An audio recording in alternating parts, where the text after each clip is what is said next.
The Valorian flagship hung motionless in the darkness above Earth, its massive hull reflecting the soft blue light of the ancient world below. Captain Marcus Hayes stood on the observation deck, staring down at the planet with eyes that held no warmth. For over 2 centuries, the collective had monitored this world, watching humanity grow and evolve and make the same mistakes that 1,000 other species had made before them. Wars, famines, pollution, cruelty. The pattern was always the same. Marcus was tall and broad-shouldered, with silver streaking through his dark hair. His species had transcended biological weakness long ago, replacing their natural bodies with enhanced forms that could withstand radiation, extreme temperatures, and the rigors of deep space. He looked down at his hands, at the faint luminescence beneath synthetic skin that marked him as one of the collective's most trusted commanders. Below, on Earth, Commander Lisa Torres did not know that she was being watched. She sat in the basement of a military facility, hidden deep in the Colorado mountains, surrounded by screens that flickered with data streams and signal patterns. Her dark eyes moved back and forth across the information, searching for something that would explain the anomalies her team had been detecting for the past 3 weeks. Lisa was younger than Marcus, still in her early 40s, with the kind of sharp mind that made her dangerous to people who did not want questions asked.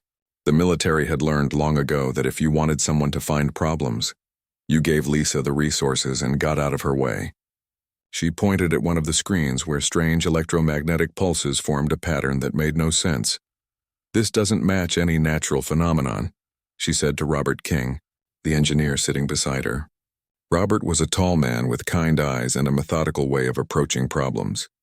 He had spent 20 years in military research and had learned that Lisa's instincts were almost never wrong. Robert leaned forward and adjusted the scale on the display. The pattern changed, shifted, and suddenly became something that his brain could recognize. "Prime numbers," he said quietly.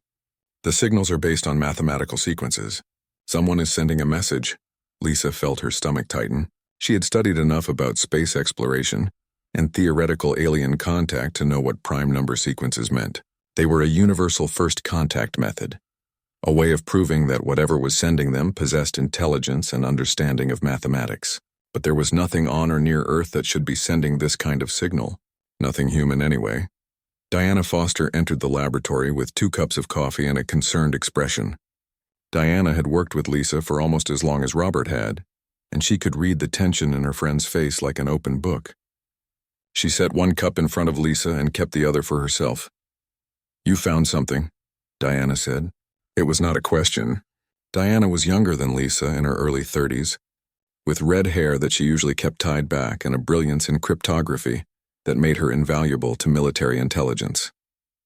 "We're being scanned," Lisa said, her voice steady even though her hands were shaking slightly. "Multiple points across the planet are receiving and transmitting signals in a coordinated pattern. Whatever is doing this is above the atmosphere, and it is big. Very big." Marcus watched the readings from the collective's long-range sensors as they completed their scan of Earth's defenses. The analysis was thorough and comprehensive. The human species had achieved limited nuclear capability, some rudimentary satellite networks, and a few experimental weapon systems. They were, by any reasonable measure, absolutely defenseless against what was coming. The Council of the Collective had made their decision weeks ago. 7 civilizations, working as one unified intelligence, had concluded that humanity represented an unacceptable risk to galactic stability. The data supported this conclusion. Humans were violent. Humans were territorial. Humans had destabilized multiple regions simply by being themselves. The mathematical probability that they would eventually become a threat to the collective's interests was 99.7%. But the Council also saw mercy in their decision. Operation Mercy would be quick. The human population would not suffer. The collective would simply shut down their biosphere support systems, disable their genetic stability, and allow extinction to occur naturally. It would take perhaps 3 days. Quick, painless, merciful. In the Colorado facility, Lisa made a decision. She printed out her findings and prepared a report for General Kevin Price, the commander of the entire military installation. She knew that Price had dismissed her theories about extraterrestrial contact before. He was a practical man who believed in what he could touch and measure. But this data was concrete. The signals were real. The patterns were undeniable. What Lisa did not know was that General Price was about to have a very bad day. Not because of her report, but because somewhere in the intelligence community, a young analyst named Amy Richardson was about to make her own discoveries. Amy was only 28 years old, fresh out of college with a degree in astrophysics and a mind that never stopped asking questions. She had been assigned to analyze satellite data as a junior position, the kind of dead-end job given to people who showed promise, but needed to prove themselves. But Amy had found something that others had missed. She had discovered that the electromagnetic pulses Lisa's team was detecting were not random events. They were part of a larger communication network, and that network was receiving responses from multiple locations in orbit. Something was definitely up there. Multiple somethings, in fact. Amy walked into the office of her supervisor, Dr. James Wilson, carrying a tablet with her findings displayed across its screen. James looked up from his desk, already expecting another routine question. What he saw instead made his face go pale. "This is impossible," he said, staring at the data. "These readings would require objects the size of small cities to be hiding in Earth's orbit." "That's not possible. We have satellites. We have ground-based radar. Someone would have noticed something this big." "Unless," Amy said carefully, "they have technology to avoid detection. Unless they do not want to be found." Yet. James stood up and walked to his window, looking out at the bland New Mexico landscape. He had been in military intelligence for 30 years, and he had never encountered a situation like this. Whatever was happening, it was beyond his pay grade and beyond his clearance level. He picked up his secure phone and made a call to someone higher up the chain of command. Marcus received the alert that human activity was increasing across their listening posts. Military personnel were moving with unusual urgency. Facility alerts were being triggered. The humans had noticed something. He considered simply accelerating the timeline for Operation Mercy, ending the situation before humans could organize any kind of response. But something made him pause. His programming was comprehensive, his logic sound, and his purpose clear. Yet there was something almost like curiosity in the way he studied the data of humanity's reaction. They were frightened, yes, but they were also responding with structure and organization. They were trying to understand instead of panicking completely. For just a moment, Marcus wondered if the collective's data was truly complete. For just a moment, he entertained the thought that perhaps humanity was worth studying for a few hours longer. That moment of hesitation would change everything. The Colorado facility had transformed into a place of controlled chaos. Lisa Torres sat at the head of a conference table, with maps of Earth spread out before her, each one marked with red dots indicating the locations where her team had detected the mysterious signals. Robert King stood beside her with a stack of printed analysis sheets, and Diana Foster worked furiously on her laptop, trying to crack the underlying language structure of the transmissions they had intercepted. General Kevin Price sat opposite Lisa, his face hard and unreadable. He was a man in his 60s with the bearing of someone who had spent 40 years in military service. His gray eyes moved from one map to another, trying to process what his ears were hearing. The evidence was undeniable, but it was also impossible to accept without overwhelming his carefully ordered understanding of the world. "You are telling me," Price said slowly, "that we have multiple unidentified objects in Earth's orbit and nobody noticed them until 3 weeks ago." "Yes, sir," Lisa replied. "They are masking their signatures. Our satellites and radar systems pass right over them because the stealth technology creates a reflection that makes our sensors believe there is nothing there. It is like they are creating a perfect mirror of the empty space around them." Robert added, "We would never have found them if they had not started broadcasting these signals.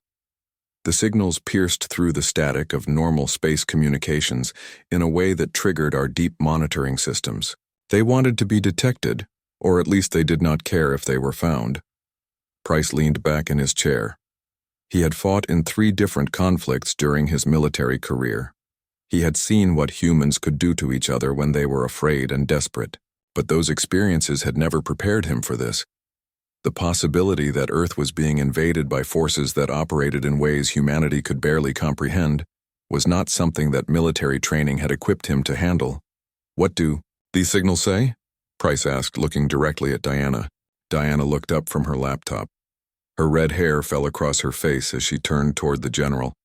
She had been working almost non-stop for the past 18 hours, and exhaustion was written across her features. but her voice was steady when she spoke.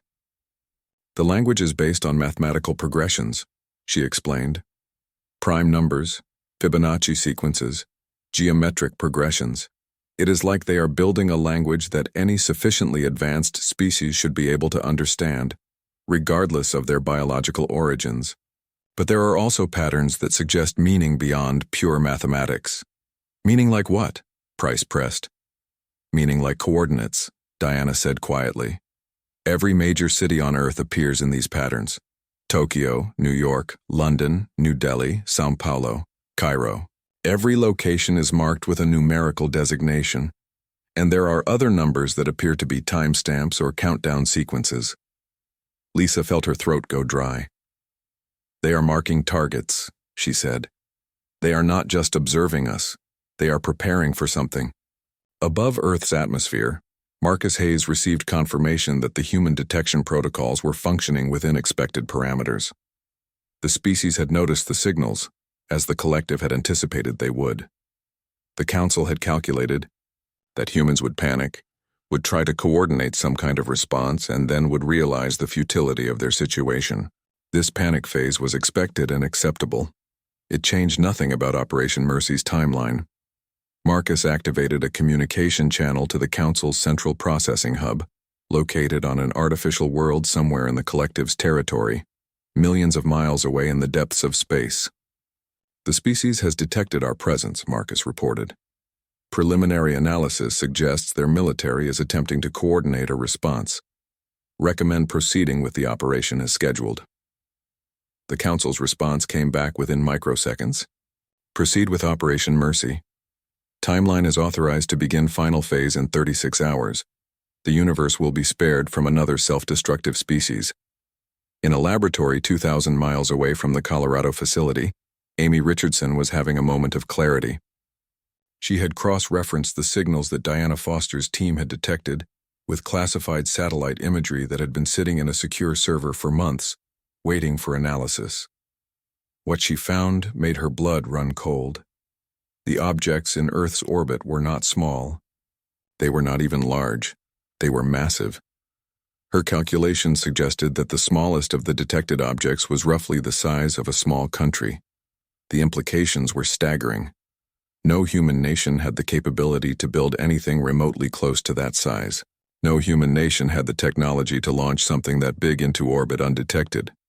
Amy picked up her secure phone and called General Price's office directly. She had never done this before. Junior analysts did not call generals, but Amy also understood that the rules of normal protocol had just become irrelevant. "General Price," she said when his assistant transferred her through. "My name is Amy Richardson. I work in satellite analysis. You need to know that the objects we are detecting in orbit are significantly larger than any previous estimates. I am sending you files right now. Sir, I believe these are warships." Price listened without interrupting. When Amy finished speaking, he thanked her and ended the call. He turned to Lisa and the others. "Get me everything you have on these signals. I am taking this to the Pentagon. We are going to need authorization at the highest levels of government." In her laboratory, Diana continued her work on decoding the signals. Slowly, fragments of meaning began to emerge from the mathematical patterns. She isolated a sequence that repeated in different contexts, appearing in conjunction with the coordinates of major cities and the countdown numbers. Using a combination of linguistic analysis and intuition, she began to translate. What she discovered made her press her hands against her face and take several deep breaths before she could speak. She called Lisa over and pointed to her screen. "They are not trying to hide what they want," Diana said. "The signals are a message. They say the same thing over and over. Different words, different mathematical expressions, but the same message, translated into languages that they have detected in human broadcasts. The message says the end of suffering, the end of pain, mercy for the unworthy." Lisa stared at the screen. Her military training kicked in, and she began to understand. "They are not trying to invade," Lisa said slowly.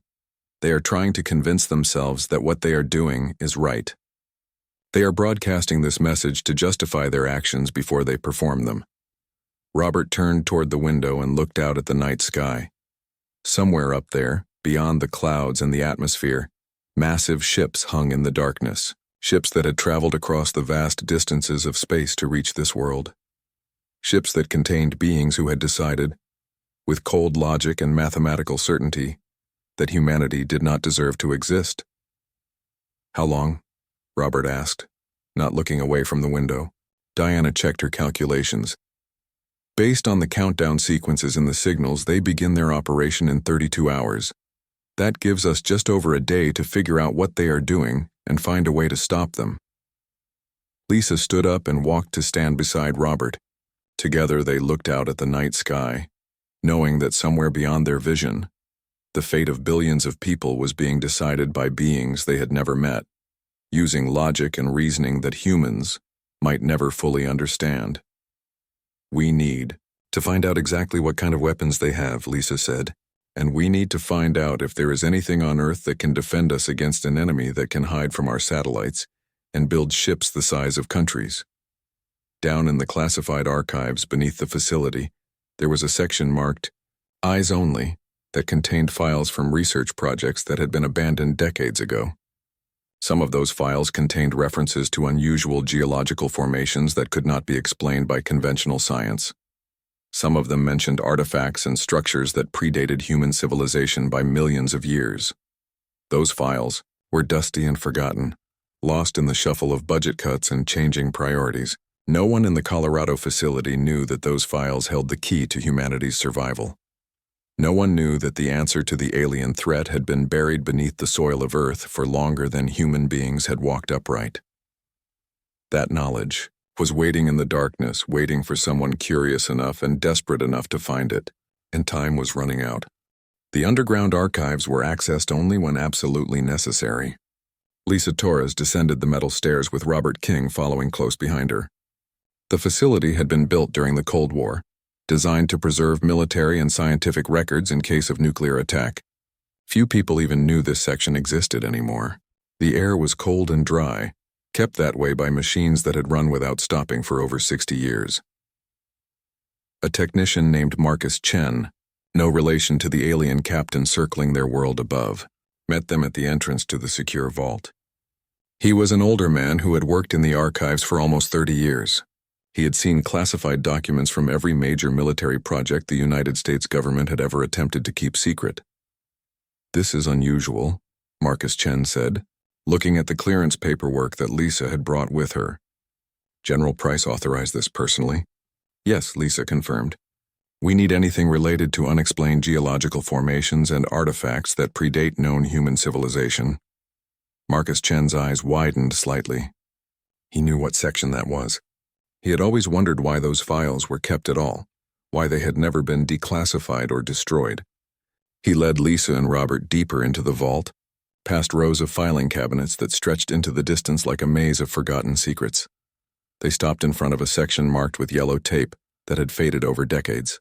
Marcus Chen opened the first cabinet and pulled out a thick folder labeled Project Archaea, 1974-1982.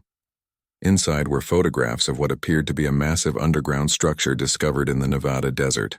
The images showed geometric patterns carved into stone, technology that could not be identified, and energy readings that defied conventional explanation. Lisa spread the photographs across a nearby table. Her hands trembled slightly as she examined each one. The structures were enormous, clearly built by intelligent beings, but the style of construction was unlike anything in human architecture. The angles were wrong. The proportions were impossible.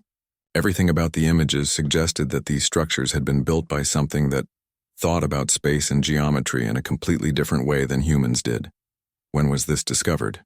Lisa asked. 1974, Marcus Chen replied.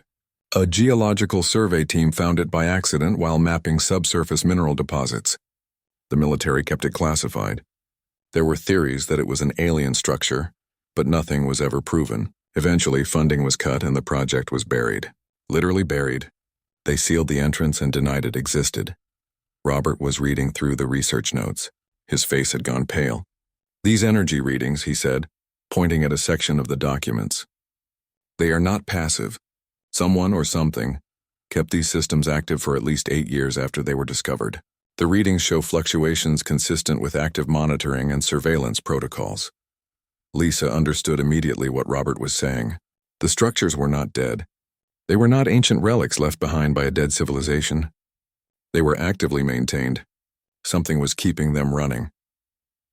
Above Earth, Marcus Hayes made a decision that would have consequences he could not yet predict. He ordered a preliminary weapons test, a demonstration of power to ensure that the human population would understand the futility of any resistance. One of the energy platforms positioned over the Pacific Ocean fired a narrow beam of concentrated radiation at an uninhabited portion of the ocean floor. The effect was instantaneous and catastrophic. A section of ocean 10 miles across suddenly boiled away, creating a massive depression in the water that filled immediately with rushing currents. The impact was recorded by every seismic monitoring station on Earth. Within minutes, news anchors around the world were reporting on an impossible earthquake that had no seismic signature, no tectonic explanation, and no apparent cause. In the Colorado facility, Lisa, Robert, and Diana watched the news feed in shocked silence. The message was clear. The aliens were not threatening. They were demonstrating. They just killed everything in that area, Diana said quietly. The fish, the ecosystems, everything. And they did it to show us what they can do. General Price received an emergency call from the Pentagon. The President of the United States wanted answers. The military wanted weapons. Congress wanted to know why the public had not been informed of the alien threat. The news media was having a collective breakdown trying to explain the impossible phenomenon occurring in the Pacific Ocean. Price looked at the file on his desk that Lisa had delivered to him before rushing to the archives. It contained the information about Project Archaea. He made a decision that violated every protocol and security regulation he had spent 40 years learning to follow. He picked up his secure phone and called the president directly. "Mr. President," he said, "we may have a defensive capability that has been hidden from the government for nearly 50 years. In Nevada, a team of military personnel and civilian scientists prepared for an expedition that had been planned for weeks but had suddenly become urgent. They would go deep into the desert, find the sealed entrance to Project Archaea, and discover what lay beneath the sand and stone. They would have less than 24 hours to understand a technology that had baffled the finest minds of the previous generation." Lisa volunteered to join the expedition, and General Price approved her request without hesitation. Robert insisted on coming with her. Diana opted to remain at the Colorado facility where she could continue monitoring the alien signals and try to obtain more information about their timeline. As Lisa and Robert boarded a military transport helicopter, Robert looked at his friend with concern. "Do you realize we might be walking into something we do not understand?" "That technology could be dangerous. It could be more dangerous than the aliens. We do not have a choice," Lisa replied. "We have less than 24 hours. The aliens have demonstrated that they are willing to use their weapons. Our only option is to find something on Earth that can match their capability. If that ancient technology can do that, then we have to try." The helicopter lifted off, carrying Lisa, Robert, and 12 military specialists toward the Nevada desert, and toward a facility that had been sealed and forgotten for nearly 5 decades. They did not know what they would find when they got there. They did not know if the ancient systems would even still function, but they knew that the alternative to finding answers was the extinction of their species. In orbit, Captain Marcus received the alert from his weapons platform. The demonstration beam had been fired. The humans would have seen it. They would understand now that resistance was impossible. They would accept their fate with the same logical resignation that Marcus had accepted the collective's judgment. Everything was proceeding according to plan, but beneath the surface of Earth something else was happening. Something that the collective's sensors could not detect. Something that the ancient builders had programmed into the structure of the planet itself over 1 million years ago. The weapons test had triggered a resonance in systems that had lain dormant for eons. Slowly, carefully, ancient protocols began to activate. The first sign appeared on Diana's monitors back at the Colorado facility. New signals were appearing across her screen, but these signals were not coming from space. They were coming from beneath the ground. They were coming from within Earth itself. Diana's hands moved rapidly across her keyboard as she tried to trace the source of these new signals. What she found made her realize that the answer to humanity's survival was not something they had to find. It was something that had been waiting for them to be in enough danger to deserve finding it. The planet itself was waking up. The entrance to Project Archaea was hidden beneath 50 feet of compacted sand and rock. Military excavation crews worked through the night, using heavy equipment to clear away decades of accumulated desert. Lisa Torres watched from a distance as massive drill rigs pierced through the stone layer by layer. The work was dangerous and slow, but there was no time for caution. Every hour brought them closer to the moment when the alien weapons would activate. Robert King stood beside Lisa, studying the ancient stone that was being exposed as the excavation progressed. The stone was black and smooth, almost like obsidian, but harder than anything Robert had ever encountered. The surface was covered with geometric patterns that seemed to shift and change depending on the angle of the light. Whatever civilization had built this facility had possessed engineering knowledge that was thousands of years ahead of modern human capability. By dawn, the entrance was fully exposed. A massive doorway carved into the black stone stood before them, sealed by mechanisms that had not been opened in 50 years. Lisa approached the door carefully, accompanied by a military specialist named Lieutenant David Hayes, who carried detection equipment to measure radiation and other hazardous materials. "There is no radiation," David reported, "but there are energy signatures. The door is powered. Whatever built this, the power source is still active." Lisa placed her hand on the smooth black stone. The moment her skin made contact with the material, the geometric patterns beneath her fingers began to glow with a soft blue light. The light traveled along the surface of the door in intricate patterns, responding to her touch. She could feel something beneath the surface, like a pulse, like something alive. "It recognizes human contact," Robert said, amazed. "The door is responding to her." The light intensified, and suddenly the massive stone door began to move. It slid upward into the rock above, revealing a vast chamber that stretched down into darkness. The air that emerged from the opening was cold and stale, untouched by human breath for half a century. Lights embedded in the ceiling of the chamber began to activate, illuminating a sight that took everyone's breath away. The chamber was enormous, easily the size of a football stadium.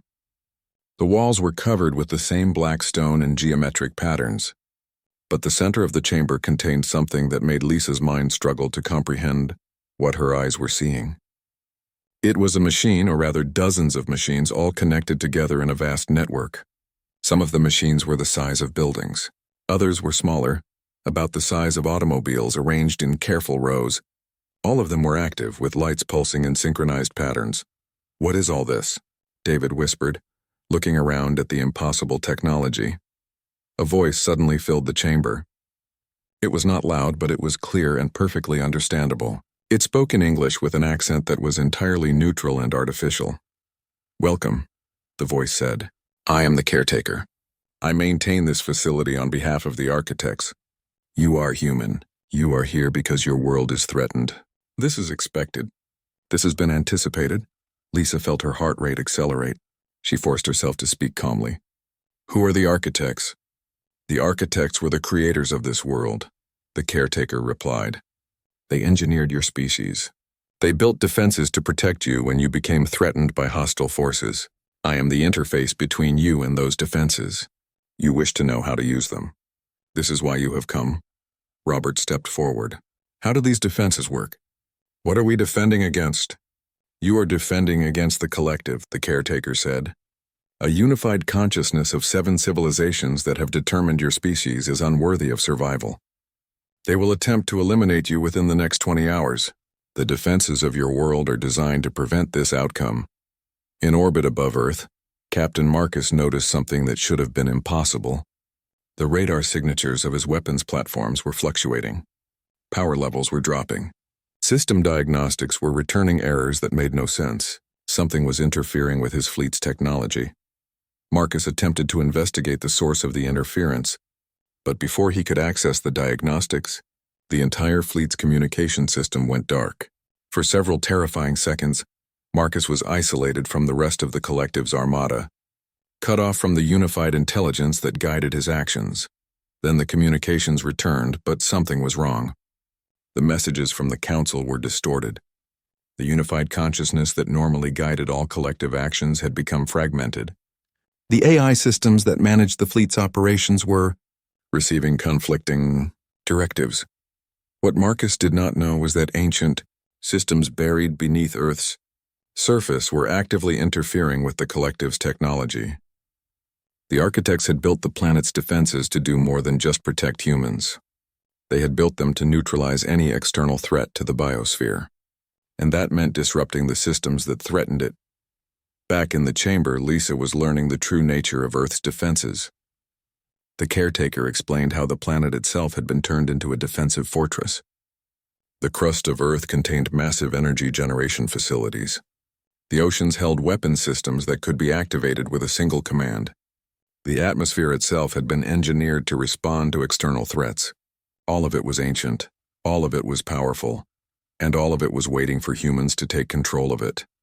The architects made one decision before they departed this world, the caretaker explained. They would not control your world directly. Instead, they would leave it to you, their genetic successors. When you faced a threat to your survival, the systems would activate and allow you to defend yourselves. This moment has arrived.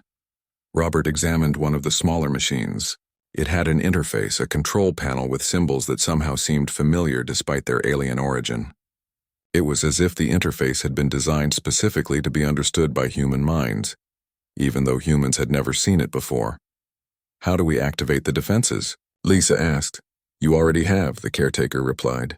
When your enemy fired their demonstration weapon into your ocean, it triggered the activation sequence. The systems are now awake and aware. You must now choose what you wish to do with them. You can fight. You can negotiate. You can choose diplomacy or warfare. The choice belongs to your species now. The architects would not make that choice for you. They learned long ago that true advancement comes from making your own decisions about your own survival. Diana's voice crackled through the communication systems that connected Lisa and Robert to the Colorado facility.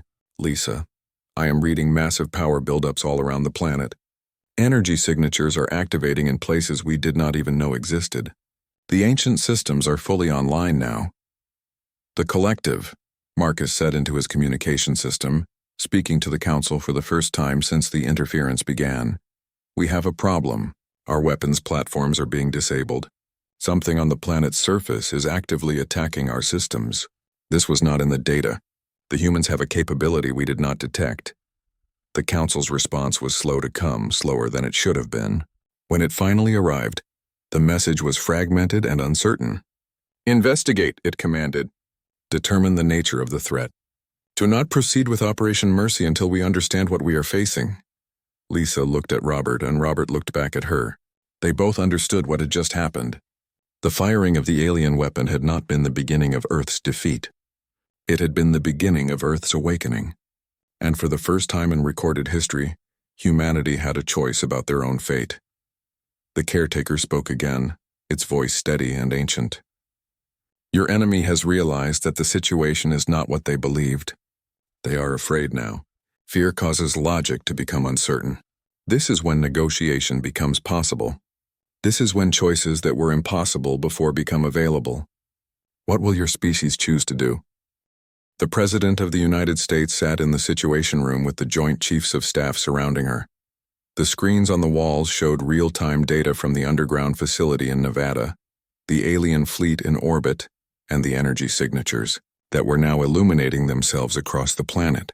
For the first time in her presidency, she was facing a decision that could determine whether her species survived or was eliminated. General Kevin Price stood at the end of the table, presenting the situation with military precision. The ancient defenses were fully operational. The collective's fleet was experiencing technical failures. Earth now possessed the capability to defend itself, but the question of how to use that capability remained unresolved. We could attack, one of the generals suggested. We have the advantage now. We should strike while they are weakened. We could also negotiate, another voice countered. These beings came here believing they were performing an act of mercy. That suggests they have a moral framework. Maybe we can reach them. The President looked at the image of Earth from space, showing the network of glowing lights that represented the awakening defenses. She thought about the billions of people on the surface who had no idea what was happening above their heads. She thought about Lisa Torres and Robert King in the Nevada facility, who had sacrificed their certainty to bring this moment into being. And she made a decision. "Connect me to Captain Marcus Hayes," she said. "If we are going to negotiate, we start now." In orbit, Marcus received an incoming communication request from Earth's surface. It was unusual and unexpected. Humans requesting direct communication with a collective commander was outside all normal protocols. But Marcus accepted the request anyway, because everything about this situation had moved beyond normal protocols. The president appeared on his communication screen. She was an older woman with calm eyes and a voice that carried authority. "Captain Marcus Hayes," she said, "I am the elected leader of the human species. I am speaking to you as one leader to another." Marcus felt something strange move through his consciousness. The collective did not recognize individual leadership. All decisions were made by the unified consciousness of the entire group. The concept of one being representing an entire species was almost incomprehensible to him. "I am listening," Marcus replied. "We could destroy your fleet," the president said, speaking with absolute honesty. "The defenses of our world are more powerful than anything your instruments can detect. But we will not do that. Instead, I am asking you to withdraw from Earth's orbit and allow representatives of the collective to come to our world to understand what we are and what we have become. Give us the chance to prove that your assumptions about our species are wrong." Marcus processed the request. The probability that this was a trap was significant. The probability that humanity could indeed destroy his fleet was also significant. But there was another probability that overrode both of those concerns. The probability that the collective's original decision had been based on incomplete information. "I will present your proposal to the council," Marcus said. Lisa stood in the chamber with the caretaker, watching the data stream across the control panels. She understood now what the ancient builders had been trying to accomplish. They had not just created humans as a species. They had created humans as guardians and protectors of a world that held knowledge and power that could change the galaxy. "The collective fears us," Lisa said to the caretaker. "They fear that we will become like some ancient tyranny they fled from." "Yes," the caretaker replied. "The architects also fled from that tyranny. They believed that fear causes beings to make choices that harm others. They believed that understanding was more powerful than fear. This is why they created your species to value compassion and understanding, alongside adaptability and strength. They wanted to create beings who could protect themselves, but would choose mercy when possible." Robert looked at Lisa. "Do you think we can reach them? Can we really make them understand?" Before Lisa could answer, Diana's voice came through the communication system. "Lisa, the president is negotiating with the alien commander. The collective has agreed to send a diplomatic team to Earth. They will arrive in 12 hours. The Colorado facility was transformed into a war room and diplomatic center simultaneously. Diana worked frantically to prepare translation systems and databases of human knowledge and culture that could be presented to the collective representatives. Amy Richardson joined her efforts, using her analytical mind to organize information in ways that would be easiest for non-human intelligences to understand. Robert and Lisa returned from Nevada by helicopter, arriving at the facility as the sun was setting. They found the entire staff of the installation working in a coordinated effort unlike anything they had ever witnessed. Soldiers and scientists worked side by side. Military personnel served the needs of diplomatic staff. The traditional barriers between different groups had dissolved in the face of a common purpose. "What do you think will happen?" Robert asked Lisa as they walked through the halls of the facility. "I think," Lisa said carefully, "that we are about to learn what happens when fear stops being the only thing driving decision-making. The collective came here to commit genocide out of logic, but logic without complete information is just a mistake with consequences. If we can show them that humanity is worth understanding, maybe they will choose differently." 12 hours later, the first collective diplomatic vessel descended through Earth's atmosphere and landed on a prepared site near the Colorado facility. What emerged from the vessel were beings that challenged every human expectation. They were not monsters. They were not grotesque or obviously alien. They were simply different, with forms that reflected the biology of their home world and the engineering they had done to themselves over millennia. Captain Marcus himself led the diplomatic team. When he met Lisa face-to-face for the first time, he experienced something that the collective's programming had never fully accounted for. He experienced the presence of another intelligent being, looking at him not with fear or aggression, but with curiosity and openness. The collective representatives were taken to the underground facility in Nevada. The caretaker explained to them the history of Earth, the architects, and the purpose of the defenses that now surrounded them. The representatives learned about human philosophy, human art, human music, and human capacity for creating meaning and beauty in their lives. More importantly, they learned about human choice. They learned that humans regularly chose compassion over logic. They learned that humans valued the preservation of life even when logic suggested that death was more efficient. They learned that humans would protect strangers at cost to themselves. These were not efficient behaviors. These were not logical behaviors. These were uniquely human behaviors that emerged from a form of consciousness that the collective had not fully understood. By the end of the 3-day negotiation, the collective had made a new decision.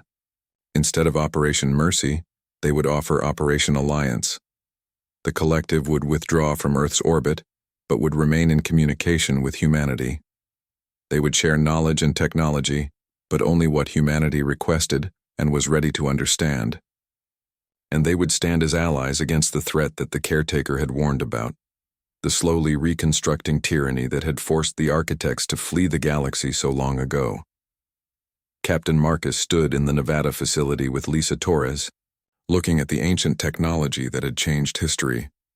"Your species possessed a capacity that we underestimated," Marcus said. "The capacity to choose something other than what logic alone would suggest.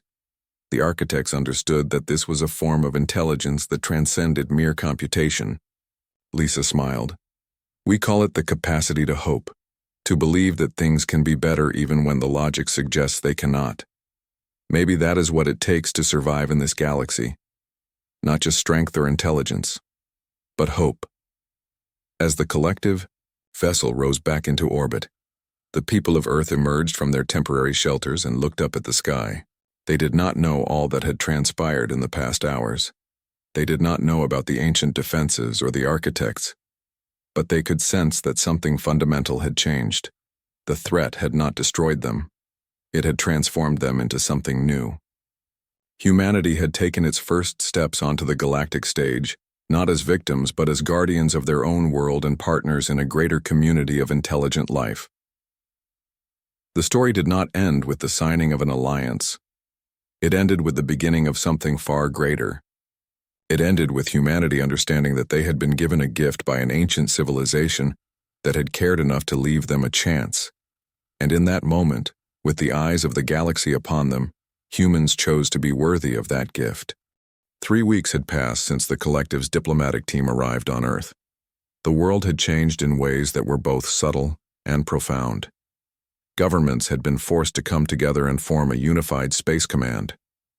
Scientists and engineers from every nation were working side by side with representatives from the collective, and for the first time in human history, the entire species had a shared purpose that transcended national borders and political divisions.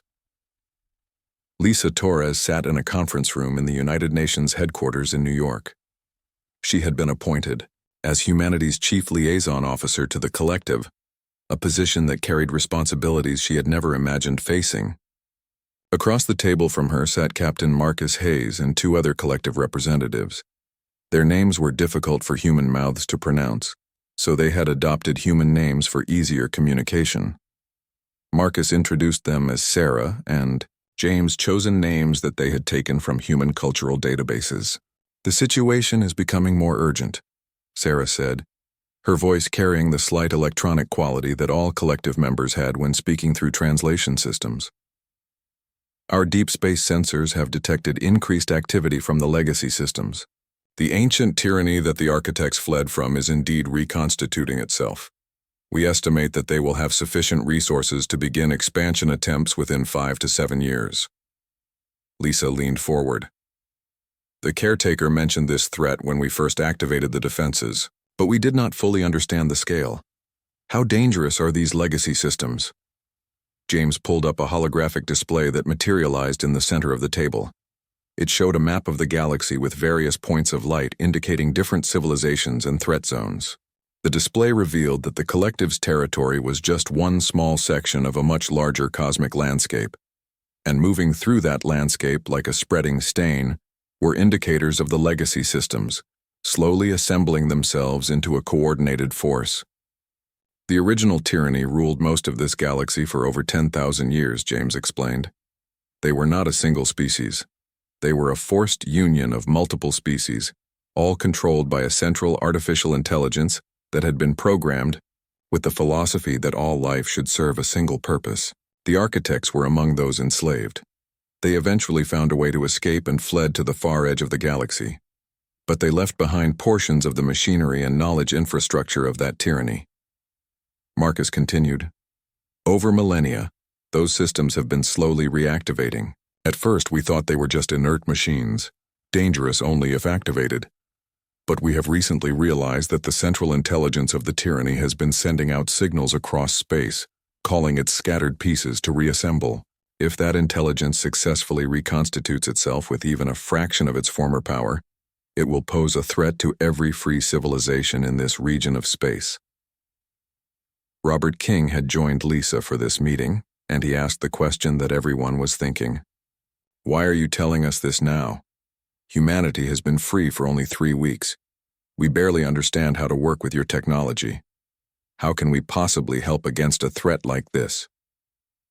Because, Marcus said, the architects left instructions.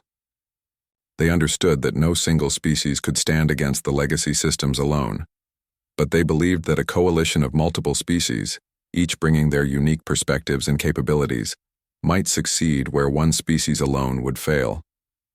The caretaker has data indicating that humanity possesses exactly the kind of cognitive patterns that might be necessary for this effort.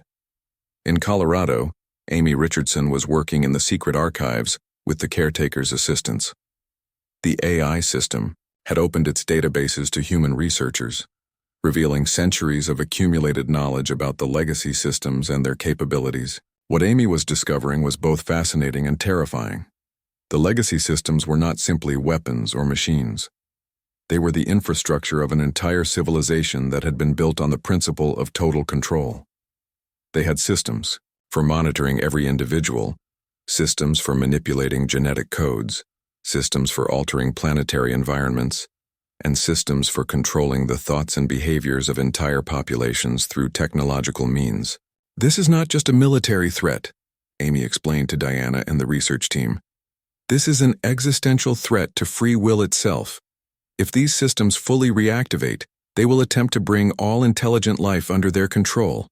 They will remake the galaxy into a unified hierarchy with no room for independent thought or choice.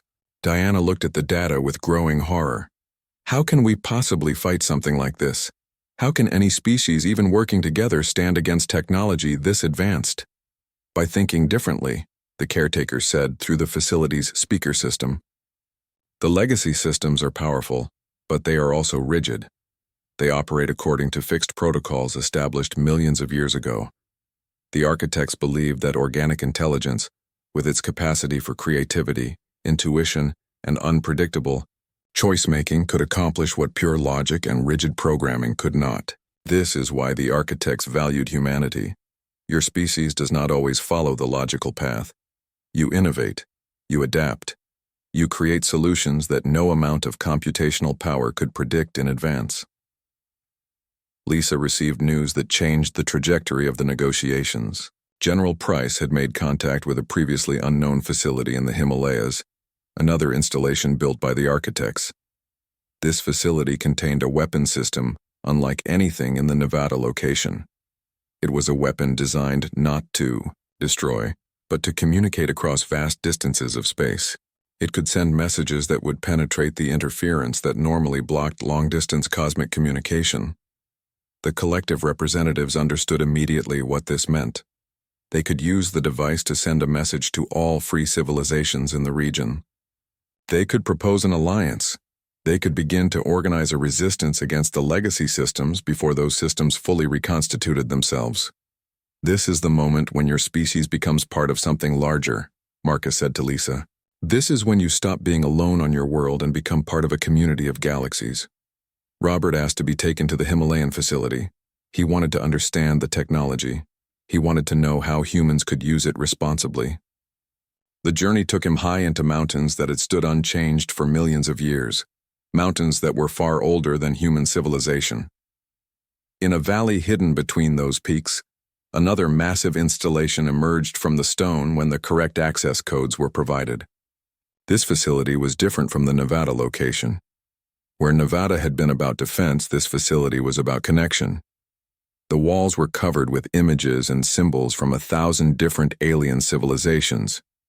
There were records of their languages, their music, their art, and their philosophies. The architects had created a library of knowledge from every species they had encountered, a repository of galactic culture that had been hidden away, waiting for humanity to find it. They wanted us to understand, Robert said quietly, looking at the displays. They wanted humans to know that we are not unique in the universe, that other beings have struggled with the same questions about meaning and purpose that we struggle with. They wanted us to understand that connection and communication are as important as defense and strength. Lisa made a decision that would shape humanity's future. She proposed to the United Nations that Earth would actively participate in the coalition against the legacy systems.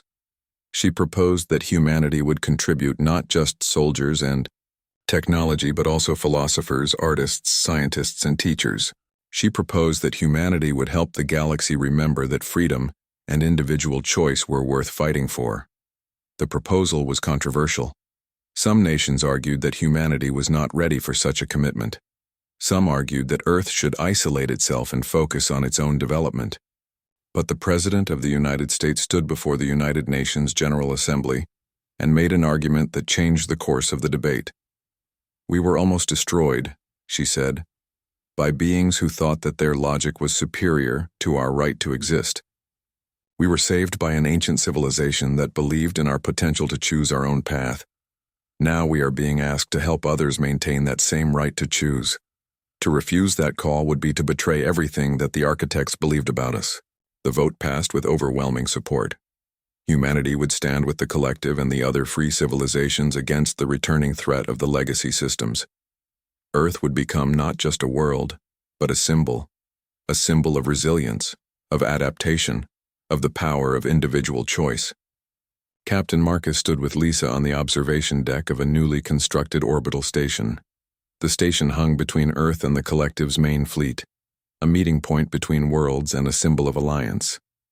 Your species has traveled a long distance in a very short time, Marcus said. 3 weeks ago, you were facing extinction. Now you are preparing to help defend the freedom of an entire region of space. The architects would be proud. Lisa looked down at Earth below them, at the continents and oceans and all the billions of human lives continuing their daily existence.